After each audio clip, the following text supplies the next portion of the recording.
yeah. I think it's hard for me to talk about who were the stars in this game. What I can talk about not being a star is Castleford's goal line defence. Now, I know they had some new players in this side, those lone players, and some young players, so certainly there's an ability to have an excuse there. But it starts on the highlights. It starts from the Cudjoe opening try and ends with the Lou Gates try, which I think might have been the last try for Huddersfield.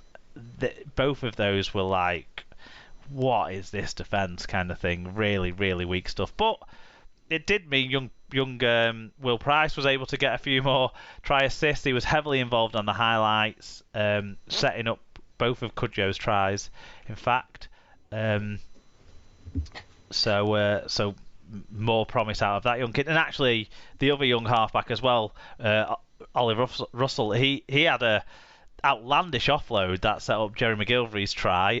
So both young halves had a say in this game for Huddersfield against what was a scratched together Castleford side. Yeah, I mean, obviously, Cass still, getting over kind of missing players, as you say, a bit patched up. But yeah, I mean, it's next to impossible to pick what's going to happen with Huddersfield, isn't it? So they managed to kind of put up half a performance together, and it was more than good enough to beat a rusty cast side, I would say. But yeah, other than that, I haven't seen any more than you have. Okay. Did you catch any more of this game that was on TV on Monday night? Yes, I did watch this one, yeah. That's good. So it finished dominant win in the end for St Helens, 42 points to 10 over Hull FC. It was just 16-4 at the break. James Child was the man in charge. Yet another game where Saints kept their opponent under 1,000 metres. Hull fucking boring. It's boring and incredibly effective. Hull made just it's so impressive. 884 metres at 6.3 metres per carry, while Saints made 1,327 at 7.3 metres per carry. Massive stats differences between the sides. For St Helens, Jack Wellesby with 3 tries and 108 metres. Alex Walmsley doing Alex Walmsley things, 138 metres. Tommy Makinson with a try and 142 metres. Joel Thompson also with a try on 117 metres. For Hull FC, Adam Swift with a good try, 127 metres. Mitele Vuli Kujipani, 113 metres. Joe Cater with 47 tackles, 14 of which were for marker, and Jordan Lane with 42 tackles, 13 of which were for marker, and no misses. Just a single disciplinary on this one. Jordan Johnson, dangerous contact, 1 match penalty notice for a late hit on a defenceless player who's passed the ball, just as it was earlier in the round. So, again... I think... wasn't it? No. That one? I think Connor Wynn also got a game for the elbow job he did on Richie Myler as well. Okay, well that's obviously not. But that was from the game before, so I just thought I'd mention it whilst we were there. Yeah, but eight times this season, Saints have kept their opponents to under 1,000 metres. That's out of 12 games, is it, that they've played? Something like that? It's boring though, isn't it? It's remarkable. They're efficient. They weren't particularly good in this one, for me, but they were very efficient.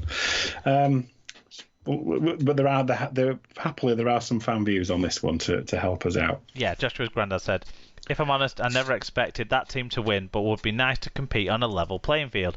Game was ref by Lomax, Roby and LMS, with Child happy to ignore tackles in the air, high shots. Percival immediately before Sal binning should have been yellow."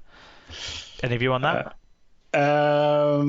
Yes, I have a view. I thought, for me, there were 3 high tackles that were very similar.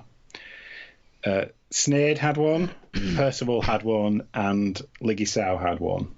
All three of them were quite similar in the sense that they were kind of arms out. They were not attacking the head. They were kind of players caught out. Changes of direction type things, particularly with the snared one, actually. I think Liggy Sow's unlucky because he's a bigger guy and he hits harder. So it looked worse. Okay, I'm with you. And it looked worse on the review when obviously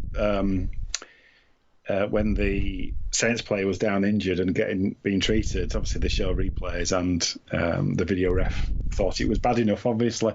But for me, Sow's unlucky to have a yellow for that, because in terms of technique and actual application, the Percival and snared ones were very, very similar in my eyes. So I think John's got something. He's got something about that bit. I don't agree with the rest of his thing about refereeing the game, but in that particular instance, I think that's right. Well, let's save that until we get to the other side of things, because I like that balance of both fan bases. But we have a neutral first.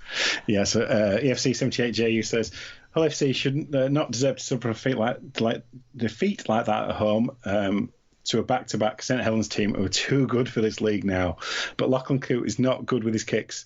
He can't keep a 100% record in one game. This is some result for David to celebrate, not the result that Sarah wanted to see. I don't think there's any doubt in that. Yep, at MikeWeb58 said, powerful display from Saints, odd but somehow presently inevitable video ref decision brought Hull back into the game.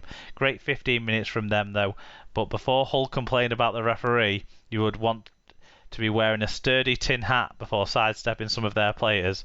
Finally, King Jack, wow. So, on the basis of Mike Webb sort of making a precursor to the idea that Hull fans might be criticising the referee, what I would say is, that sounds to me like I'm leaning with John. If they're having to get defensive... Honestly, I didn't... No, I'm joking. I don't know. I didn't watch it. I genuinely didn't see it like that. There were bits and pieces both ways that went... The video referee decision that seemed to be contentious was the first Wellesby try, where Coote kind of looked like maybe he fumbled it before he patted it backwards, and then it hit Roby's arm but probably travelled backwards, so you have to go with the live call on that sort of scenario, because you can't check forward passes anyway. But then Wellesby dived over, obviously. So I don't, from watching the highlights, because it's all I've seen of this, I've got it on the planner, but I'm never going to get around to watching it. What's the video referee decision that Mike's talking about?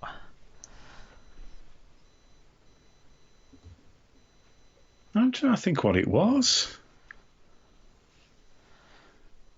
Well, for me, there was a Saints try disallowed that would have put them 20-0 up, 22-0 up.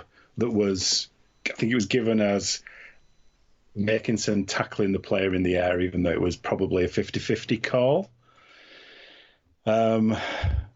See, as I said, that could have been 20-0, and then it actually FC went up the other end and scored before half time to make it 16-4. So, well, there was nothing controversial in the Framo one, was there? He took the kick in the air and. No, that was fine. That was a good try. The Swift one, wasn't that from a Saints error? Yeah, but I mean, there was nothing wrong with that try at all. What the call was that I would have given Makinson's. I wouldn't have given Makinson's interference as tackling the player in the air. He was going for the ball. So maybe it's that one. So for me, that's again that that went against Saints, and that was a 50-50 call potentially as well. So there's no sugarcoating the fact that St Helens were massively dominant in this one, and beat them at a canter, even though they were quite rusty. But anyway, finally, St David says the feared rustiness was not evident. It was. And Hull still missing Connor were no match for the champions. The indispensable King Jack was everywhere, and Doddy went very well. But Roby and Knowles were the beating heart of this win. Bring on the Catalans. It's going to be a good God, game that in it. Did Roby take charge a little bit more in this game? Because he set up a couple of tries with kicks, didn't he? Roby was brilliant. I thought Dodd was efficient, but kind of very much second fiddle. Yeah. Roby was doing James Roby things. You don't need to talk about James Roby anymore. We already bloody do. For me, I kind of disagree. I thought Saints were rusty. They made errors, but they're just so controlling that they can be off their game, but actually they just kill the other team. They just wipe them out of the game. As I said, it could very easily have been 20-0 at half time. As it was, 16-4 was probably FC would have been happy with that. The Frimo try was great kick from Reynolds, probably his best thing that he did all night. And yeah, they were back in it. Well, he also gave a sly little shove on the player who dropped the ball for the Swift try, didn't he? Well, okay. The only good thing that he did. I thought Sneyd wasn't brilliant. As I say, Reynolds was a bit off it. We've already talked about the high tackle stuff. Yeah, I mean, the only other thing I've got noted is that Saints' short kicking game was brilliant. Kind of piercing behind the line, lots of little kicks in behind that have kind of gone slightly out of fashion since the 7 tackle set came into play. But other than McShane.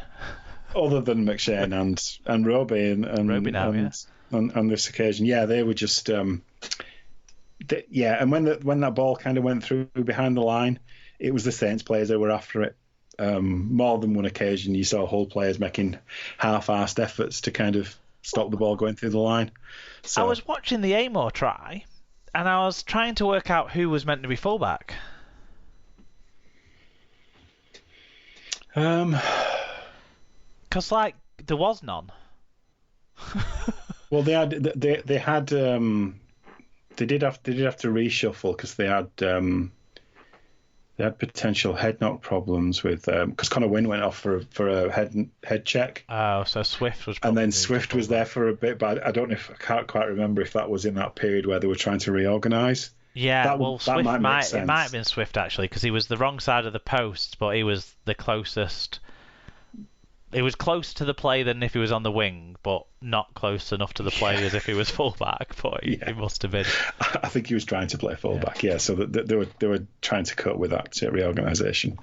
I did appreciate the kind of irony of him having to go off, Connor Wynn having to go off for a head knock check when he shouldn't have been playing in the game at all in my eyes. But yeah, no, for me, Saints. Well, I mean, the stats tell you everything. Massively dominant. Even if they weren't playing at their best. I told you I was tired when I wrote these stats up last night, though. 703 metres per carry? No. Well, I assumed that was 7 metres per carry. Oh, dear, I've had a bear there. But having said that, with the last try, I think Wellesby might have run about 700 metres for that last try. Classic example of he wanted the ball, and I do think there was part of me. I think he was absolutely desperate to score a try in the same place as he scored it in the grand final, and he got pretty close. Yeah, and it was pretty late as well, weren't it? And I think that's why he was for his other try, where he was trying to bring it around the back of the post. I'm absolutely certain that's why he was doing it. I don't think he was particularly worried about kicking it. I think he desperately wanted to score in the same place. But yeah, Saints were brilliant. FC were slightly off, and you can't be anything less than 100% against Saints. And even if you are, they'll still choke you out of the game. They are that depressing. Fair enough. Robert Hicks was the referee in the final game we're going to talk about. Hull KR hosting Catalans this time, so Hull KR's second game in forever, and it's against the same opponent. It was 8-4 to the visiting Catalans at half-time, just a couple of penalty goals for Hull KR to make up that 4. It finished 23-16 to the visitors. Stats were closer than the score, actually. Only one difference to note, though, was Catalans did make more chances. They had 5 breaks to Hull KR's 2. Individually,